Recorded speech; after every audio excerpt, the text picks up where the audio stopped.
Hi everyone, welcome to Om Brewok Story. Semoga kalian sehat selalu dan diberikan rezeki yang berkah tentunya. Kali ini Om akan membahas alur cerita film India yang berjudul Sonali Cable keluaran tahun 2014. Film ini menceritakan kisah tukang kabel cantik yang mencari keadilan karena teman kantornya dibuat entet sama preman yang ingin merebut perusahaan wifi miliknya. Kisah romantis dan koplak mewarnai film ini.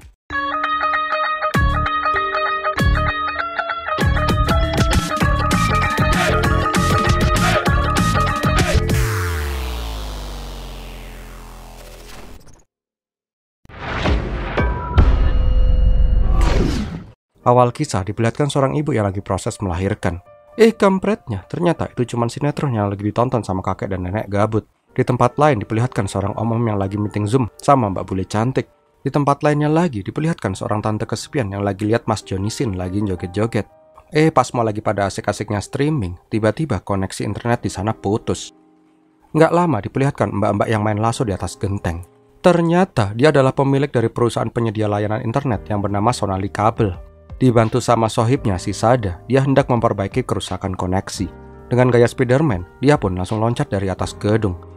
Keren sekali lebaynya nih film. Ya maklum om, namanya juga film Vrindavan. Singkat cerita, dia pun berhasil membenerin koneksi internet.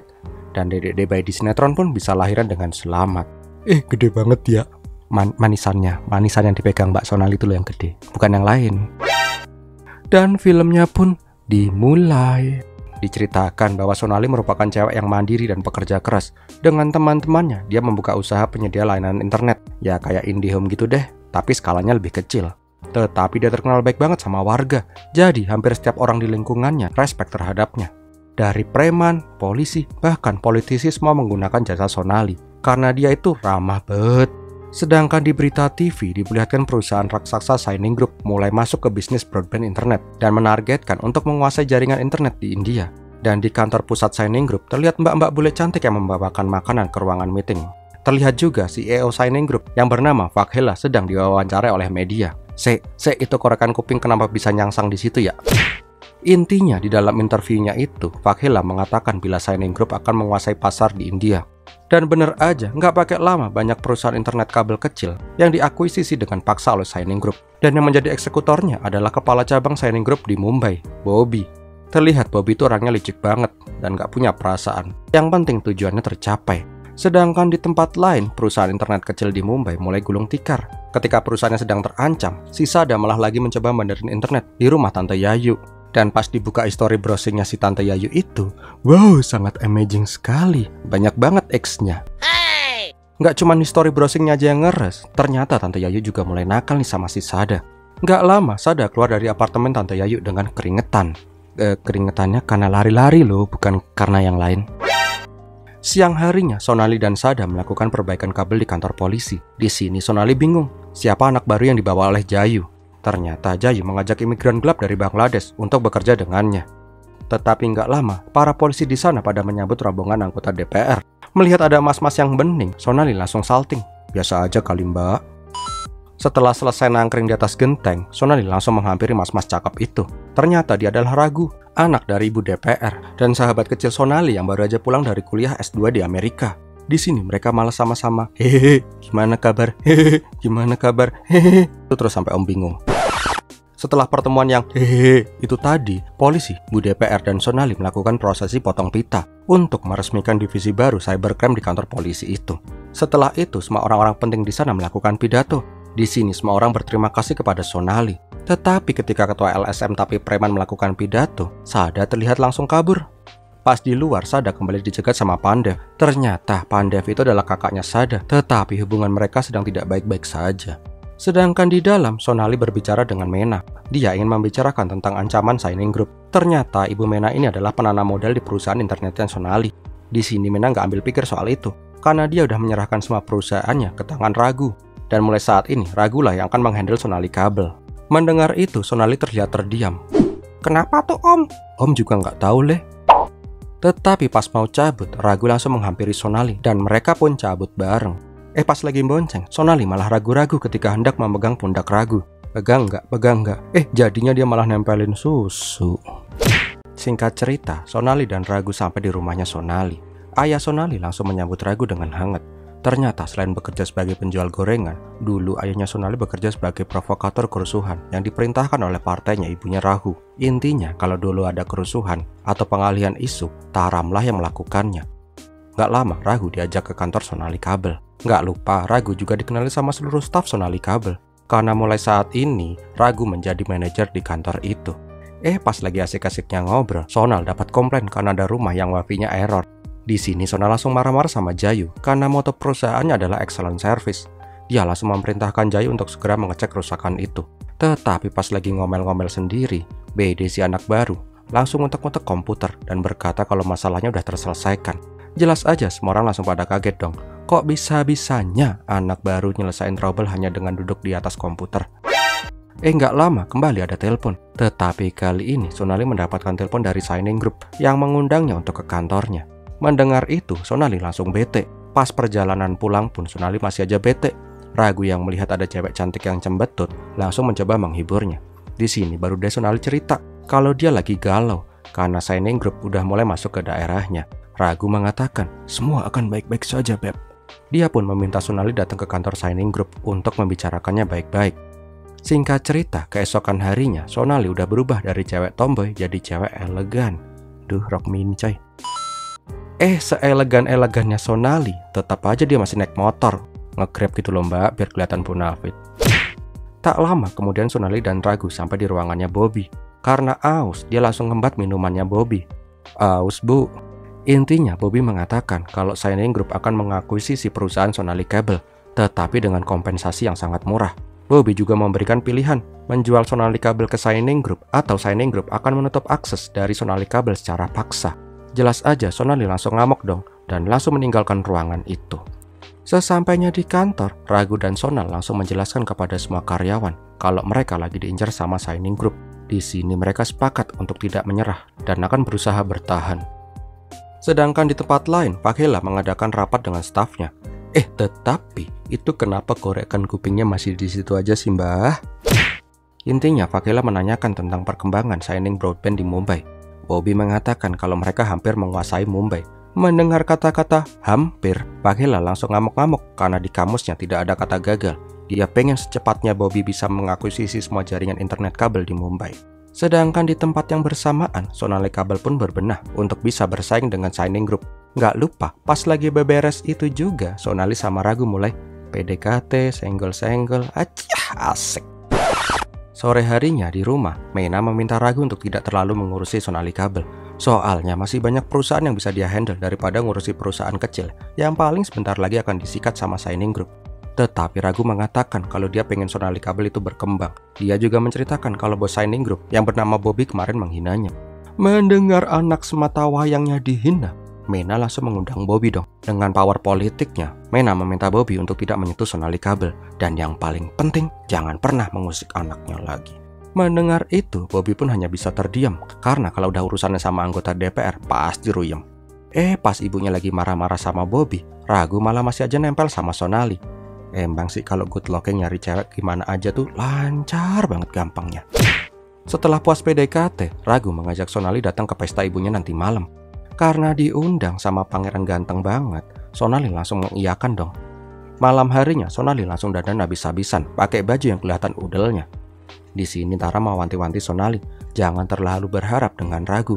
Orang tuanya adalah orang yang sangat terpandang, sedangkan mereka hanyalah keluarga miskin. Tetapi Sonali bilang semua akan baik-baik saja, karena dia sudah saling suka dari kecil dengan Ragu. Singkat cerita, Sonali dan teman-temannya pun sampai di pestanya Mena. Nggak lama, Ragu keluar dari balkon. Tetapi kok di sebelahnya ada cewek cantik. Melihat itu, jelas saja Sonali langsung gedek dong. Duh, pakai gandeng-gandeng lagi. Ternyata cewek itu bernama Zoni, anak dari temannya Mena. Dia juga kuliah di Amerika bareng dengan Ragu. Dan saat ini Zoni adalah pewaris perusahaan ayahnya, yaitu berupa penyedia layanan internet, Resnet. Ya, sebagai contohnya Shining Group itu kayak Telkomsel, sedangkan Resnet itu kayak Bisnet gitulah. Pas tensi lagi panas-panasnya, untungnya emaknya Ragu datang. Setelah ngobrol-ngobrol nggak penting, Mena meminta Sonali membantunya mempersiapkan makanan di dapur. Di sini Sonali sebenarnya mau cerita tentang ancaman Shining Group. Tetapi Mena mengatakan Sonali udah nggak sambil pusing, biar Ragu sama Zoni aja yang ngurus. Toh mereka juga udah temenan lama semenjak kuliah di Amrik, jadi biarkan mereka aja yang mengurus.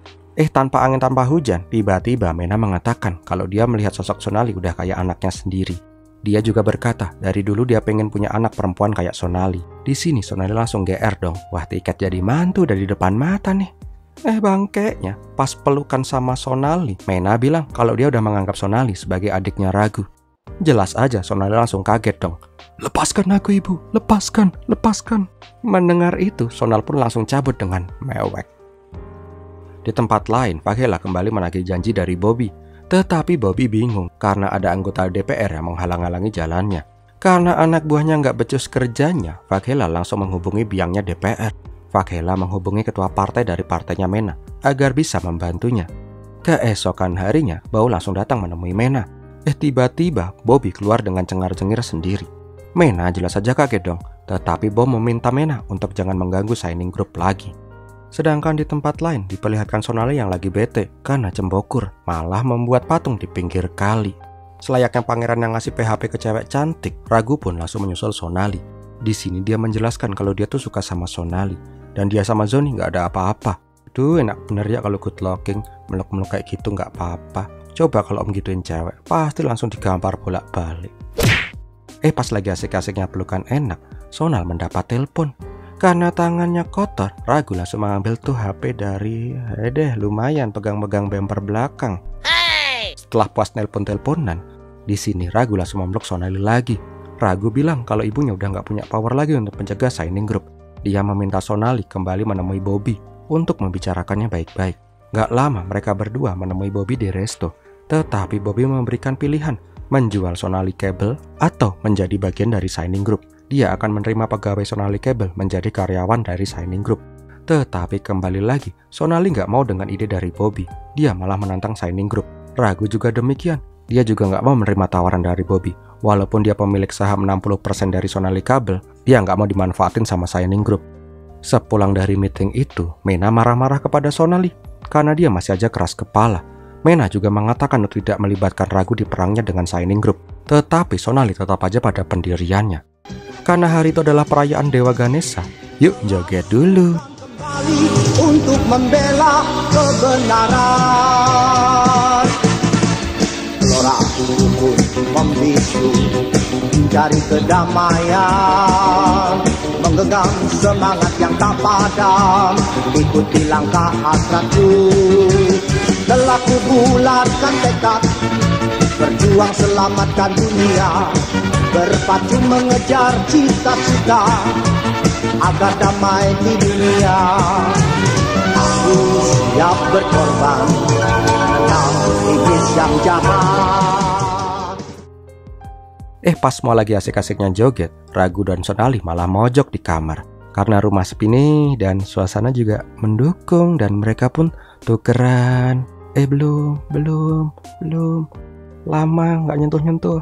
Nah, baru deh tukeran iler. Di tempat lain, Jayu, Sada, dan Bede malah mabuk ciu dan ngobrol-ngobrol di kantor. Di sini karena mereka mabuk, Bede berkata alasan dia pergi ke India dari Bangladesh. Dia pernah dihajar di Bangladesh. Karena nyawanya terancam, dia pun kabur ke India. Sedangkan Sada juga curhat, kenapa dia sebel banget sama kakaknya. Ternyata pas masih kecil, dia sering banget disiksa sama panda. Sehingga sampai saat ini dia sangat membenci kakaknya.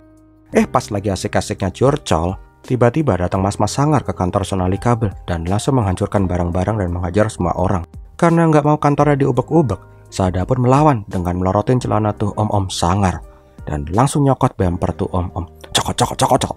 Karena nggak terima dicokot bempernya, nggak sengaja tuh om-om malah numbuk kepala Sada pakai martil dan dia pun langsung pingsan. Nggak lama, Ragu dan Sonali datang ke kantor, tetapi semua orang udah nggak ada dan kondisi kantor juga udah porak-poranda. Dengan alat seadanya, dia pun mencoba membackup router agar tetap bisa online. Sedangkan di rumah sakit, Sada sudah mulai siuman. Terlihat Pandev juga datang ke sana dan meminta maaf kepada adiknya. Pas Pandev keluar, Sada bertanya kepada Sonal. Son, sebelum aku mati, aku mau bertanya serius kepadamu. Itu kok ada bekas cupang di leher? Tetapi pas sudah bisa ngebanyol garing, tiba-tiba Sada bilang kalau kepalanya pusing yung-yung. Pas Ragu dan Jayu memanggil dokter, tiba-tiba kondisi Sada menjadi drop. Dan tiba-tiba juga Sada pun menghembuskan napas terakhirnya. Tit. Yakin sih ini matinya nggak keren sih. Lebih keren sinetron Indosiar matinya sih. Setelah kematian Sada, asisten Mena yang bernama Vidi memberitahu ke Bobby kalau rencananya malah memakan korban jiwa. Di sini Bobby bingung karena tidak menyangka hal itu. Agar kasusnya tidak merebak kemana-mana, Vidi dengan koneksi politiknya melakukan mutasi kepala polisi di sana.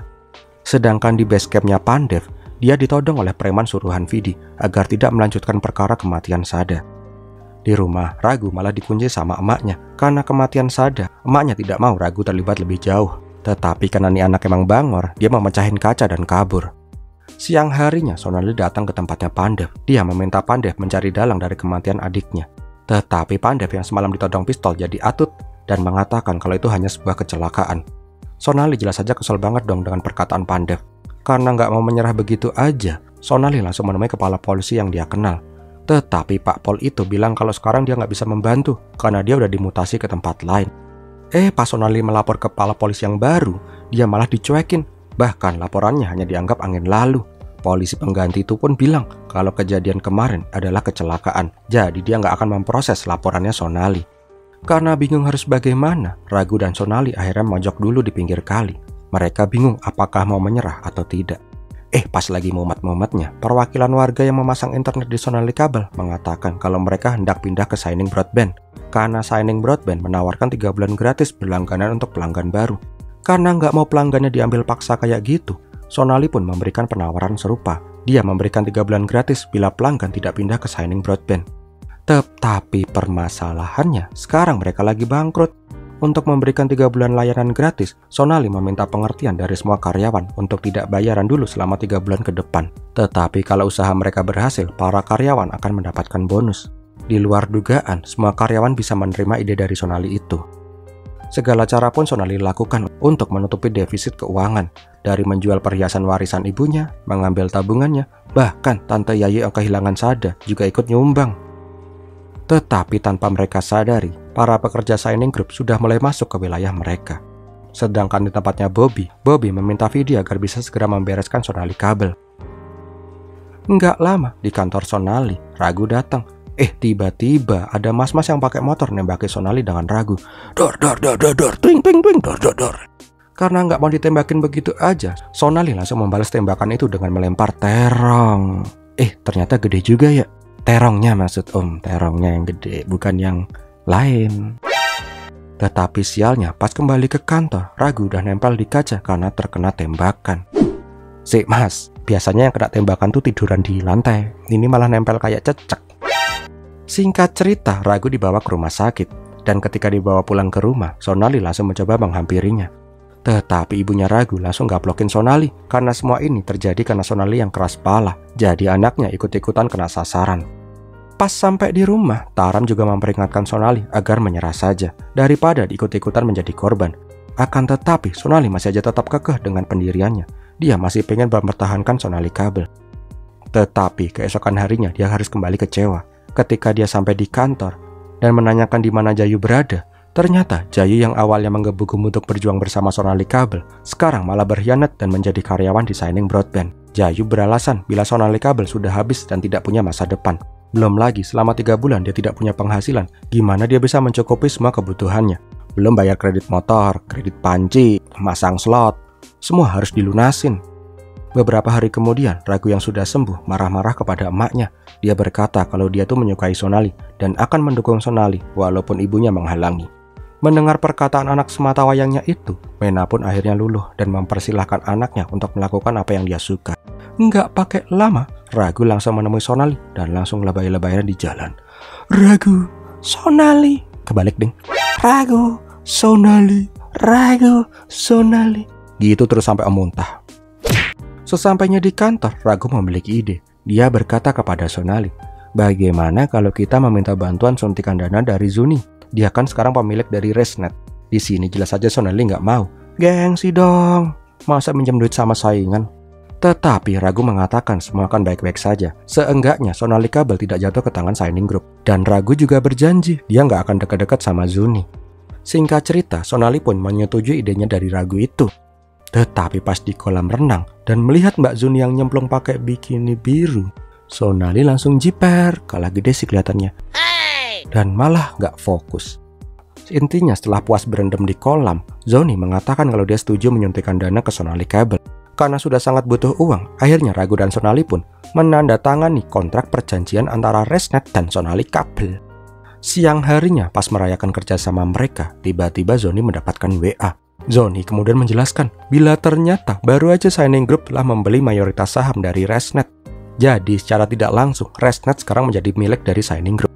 Dan secara tidak langsung juga Sonali Kabel ada di bawah perusahaan Shining Group.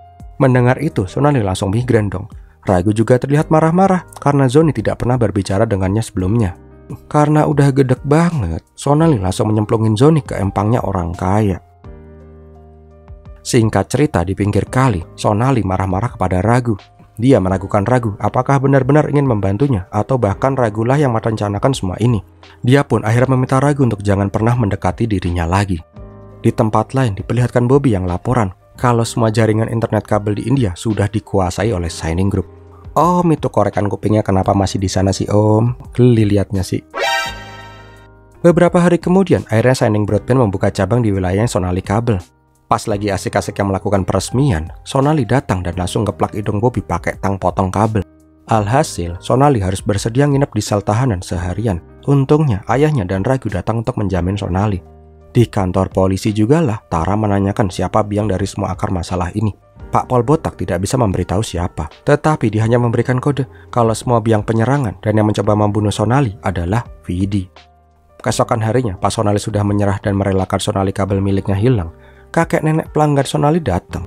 Dia memohon agar Sonali tidak menutup Sonali Kabel, karena dengan internet dari Shining Group, dia merasa kesusahan ketika terjadi kendala. Nggak kayak Sonali yang fast respon.